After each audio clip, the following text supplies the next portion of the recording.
변호사를 선임할 때 판사 출신 또는 검사 출신 변호사, 손해사정사를 선임할 때 보험사 출신 손해사정사, 손해사정사무소 가온. 눈을 다쳤다고 해서 모두 똑같은 보험금을 받을 수 있는 것은 아닙니다. 보험약관에서는 눈의 손상 정도에 따라 매우 구체적으로 장애 등급과 지급률을 나누고 있으며 실제로는 동일한 부상이라도 평가 기준에 따라 보험금이 절반 이하로 감액될 수 있습니다.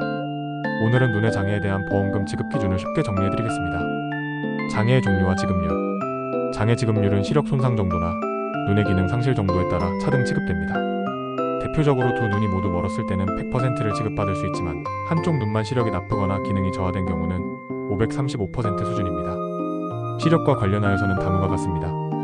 두 눈 실명 100%, 한 눈 실명 50%, 한 눈의 교정 시력이 0.0 이하 35%, 한 눈의 교정 시력이 0.06 이하 25%, 한 눈의 교정 시력이 0.1 이하 15%, 한 눈의 교정 시력이 0.2 이하 5%. 또한 단순한 시력 손상 외에도 안구의 운동장애, 시야장애, 눈꺼풀 결손, 추상장애 등으로 분류된 경우 각각 510%의 지급률이 적용됩니다. 시력 손상, 단순 수치로만 보지 않는다. 시력장애는 단순히 잘 안 보인다는 주관적 증상만으로 평가되지 않습니다. 공인된 시력 검사표에 따라 동일 조건에서 최소 3회 이상 측정된 수치가 있어야 하고 병리적 상태나 수술 여부에 따라 평가 기준이 달라질 수 있습니다. 예를 들어 각막 이식술을 받은 경우에는 수술 이전의 시력 상태를 기준으로 평가합니다. 운동장애와 조절기능장애, 까다로운 인정효과.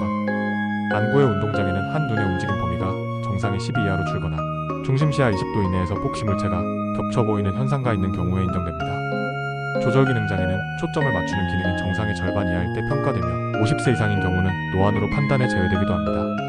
눈꺼풀 결손 및 시야장애. 눈꺼풀이 부분적으로 결손된 경우에도 10% 지급률이 인정됩니다. 단, 눈꺼풀 운동장애를 동반한 경우는 5%로 감액될 수 있습니다. 시야장애는 시야의 폭이 정상의 60% 이하로 제한된 경우 인정되며 시야 측정은 공인된 시야검사기를 통해 자동검사하거나 골드만 시야계 등의 기준에 따라 시행됩니다. 추상장애, 외모 손상에 따른 별도 평가 항목. 눈 부위의 추상장애는 주로 외상이나 화상으로 인해 안구나 눈 주변 조직이 심하게 손상된 경우 해당됩니다. 의안을 끼울 수 없을 정도로 안아눈 구멍 구조가 파괴된 경우에는 뚜렷한 추상장애로 인정되며 이는 일반적으로 10%의 장애율이 부과됩니다. 반대로 의안을 착용할 수는 있지만 외관상 흉터가 있는 정도라면 약간의 추상장애로 분류돼 감액 지급될 수 있습니다. 여러 장애가 동시에 발생한 경우. 한눈에 여러 장애가 중복된 경우 보통은 가장 높은 지급률 하나만 적용됩니다. 하지만 상호 독립적인 장애가 각각 인정되는 경우에는 합산 지급률이 적용될 수도 있습니다.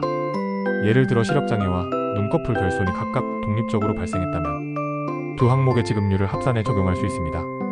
진단서만으로는 부족하다. 눈의 장애는 매우 복잡하고 다양한 기준에 의해 평가됩니다. 시력 수치뿐 아니라 안구의 운동 범위, 조절 기능, 결손 여부, 외모 손상 등까지 모두 확인하고 보험사의 기준에 맞는 서류를 준비해야 정확한 보상을 받을 수 있습니다. 따라서 눈의 장애를 입고 보험금을 청구하려는 경우에는 단순히 진단서만 제출하기보다는 전문 손해사정사의 도움을 받아 시력 검사 결과, 운동장애 여부, 추상장애 가능성 등을 종합적으로 검토하고 대응 전략을 세우는 것이 중요합니다. 손해사정사무소 가온이었습니다. 감사합니다.